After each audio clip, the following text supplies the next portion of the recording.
አደራ ድራማ ስለ አዲሷ እንጀራ እናቷ ወይም እናት ተብዬዋ እውነታውን አወቀች። ዳግም ቃልን መስከሪያ ቦታ ወስዶ ወይንና መጠጥ ሲጠጣት ያለውን ሚስጥር ሁሉ ዘረገፈችው። የብሌን እውነተኛ እናት እንዳልሆነች ለዳግም ነገረችው። ዳግም እንዲህ አላት፣ ቃል እንደ ብሌን የታደለ ሰው አለ። እናቷን እኮ አገኘች። እኔ ግን የተረገምኩ ነኝ። እናቴን ይኸው እስካሁን ድረስ ላገኝ አልቻልኩም አላት። እሷም እንዲህ አለችው፣ ዳግዬ አንተ በጣም ጀግና አስተዋይ ልጅ ነህ። ብሌን ደግሞ ያገኘቻት የራሷን እናት ሳይሆን የእንጀራ እናትም አይደለችም፣ በብር ተገዝታ የመጣች ሴት ናት። እና ታዲያ አንተ ደስ የሚለው ነገር በብር ተገዝተህ እንዳልመጣና እንዳ የብር የተገዛ እናት ምንም አያደርግልህም አለችው። እሱ እንዲህ አላት፣ እንዴት ነው የብሌን እናት በብር ተገዝታ የመጣችው? እናቷ አይደለም እያልሽ ነው አላት።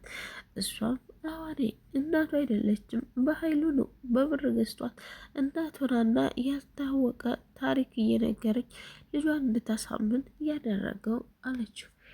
ቆይ እኔ አልለቀውም፣ እኔ በኃይሉ አይደለሁም እያለ የሚዘተውን ዳግም ደግሞ እኔ ዳግም አይደለሁም አልለቀውም እያለ ነው።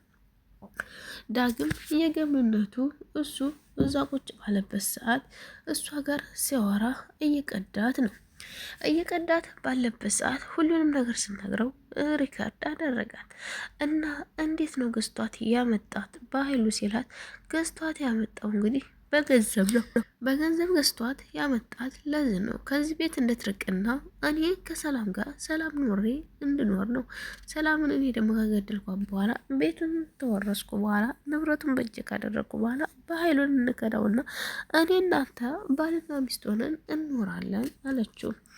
እንግዲህ እሷ ፍላጎቷ ባልና ሚስት ሆና እዛ ካሉት ወንድሞቿ ጋር እየተከተለች መኖር ብቻ ነው። እና ታዲያ እንዴት ነው በኃይሉ እንደዚህ ያደረገው እያለ እሱ ያስብ ያዘ። በኃይሉ በቃ ሰላምን አይወዳትም፣ በቃ ብሌን የእሷ ልጅ ናት እያለ ራሱን ይጠይቅ ነበረ። ብሌን እስከምትሄድ ድረስ እና እሷን እውነታውን እስከሚያውቅ ዝም በላባት የብትረው ይቱ ዝም ማለት አልቻለም። ሴት ልጅ ናትና ሴት ልጅ ስትጠቃና ስትደፈር እያየሁ በፍጹም ዝም አልልም ብሎ እንትን አለ። ዳጊ በጣም ያዘነው ግን እንዴት እናቷ ያልሆነችን ሴት ማታውቀው ሀገር ተከትላ ትሄዳለች። እዛ ሄዳ ምንድነው እጣ ፈንታዋ የሚለው ነው። እናይቱ እዚሁ መናጨትና መገላመጥ ይዛለች። ብሌንን እዛ ከወሰደቻት ደግሞ ከዚህ የበለጠ ታመናጭቃታለች። ብሌን ባላወቀችው ነገር አደጋ ውስጥ እየገባች እንደሆነ ይታየኛል። ብሌን አሁን ላይ በቃ ጠንካራ ሁኚ እያልክ እንትን በላት። ብሌንን ማረጋጋት ግዴታችን ነው። ብሌንን ታላረጋጋናት ግን አይሆንም። ላይክና ሰብስክራይብ እያደረጋችሁ ቤተሰብ። ብሌን አሁን ላይ ጥርጣሬዋ በኃይሉ ጋር እንዴት ታወቀኝ? በኃይሉንስ እንዴት ልታውቀው ቻለ? የበኃይሉስ ቁጥር ምን ሊያረግ የበኃይሉ ቁጥር ምን ሊያረግ እዚህ መጣ የሚለው ሀሳብ ይሄ ግራ አጋባታል። ውዴታ የሚባል ምንም ሰፍ ያለላት ነገር ከልቧም የለም። ልቧ ከእናቷ ጋር ነው። ልቧ ከእናቷ ጋር ከሆነ ደግሞ ልጄ ለምን ትሰቃያለች? እሱ እዚህ ልጅቱን እዚህ ማሰቃየት አልችልም፣ ወደ ሐዋሳ ብሌን እሄዳለሁ የምትለው የብሌን እናት ወይም አዲሷ የተገዛችው እናት ቶሎ ብላ ከዚህ ለማራቅ ነው። ቃል ደግሞ ሰላምን ቶሎ ገላ ገንዘቧን በራሷ ስም አዙራ ከኔ ከወንድሜ ጋር ተጋብታ ልትኖር ነው ማለት ነው። ወንድሜን ግን እንዲህ ነገር የብሌን ህይወት አደጋ ላይ እንደሆነ ሁሉም ጠንቅቆ ያውቃል። ብሌንን ግን ሊያድናት የቻለው አንድ ዳጊ ብቻ ነው። ዳጊ ሪከርድ ባልቀዳ ከእሷ ስር ማንም ሰው ሊያድናት አይችልም። ዳጊ አሁን ላይ በቃ እሷን እንደምንም ብሎ ቀርቦ ብሌንን እንደምንም ብሎ ለምዷት እንዲወራት ካደረገ በኋላ ይጠይቃት ማለት ነው። ከጠየቃ በኋላ ደግሞ እዚህ ነው ማለቷ አይቀርም ማለት ነው። ብሌን አደጋ ላይ የምትሆን ግን የሆነ የራሷ የሚሆን የህይወት ታሪክ ሊኖራት ይችላል። ብሌንን በየሄድንበት ሁሉም የሚያስለቅሳትና ሁሉም የሚጫወትባት ይመስላታል። ሰላም ግን ከብሌን ልጅነት ወይም የሆነ ፍቅር እንዳላት አይኗ ላይ ይታወቃል። ልጇ እኮ አጠገቧ ተቀምጣ የምትመለከተው ወደዚህ ወደዚህ ነው አለች።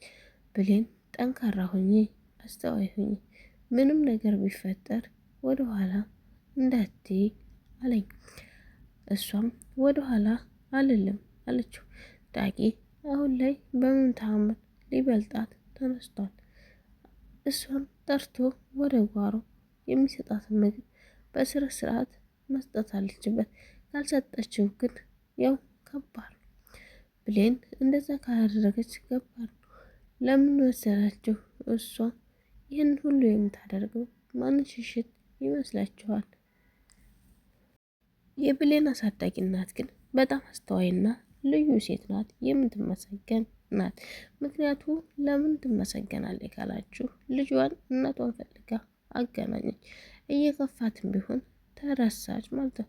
የብሌን እናት ደግሞ በጣም ነው የምታሳዝነው። እንዴት ነው እራሷን ለማጥፋት የሞከረችው?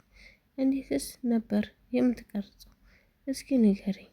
እኔ እኮ በጣም ግራ አጋባችኝ። ኧረ እንዴት አለ ጉድ ነው የማይመጣ ወደ የለም። የእውነት እኔ ሀቂቀትን ምንድን ነው ብሌንን በጣም ተመችቶኛል። ብሌን ድራማ እና ሀሴት ድራማ በጣም የተመቸኝ ውዶቼ።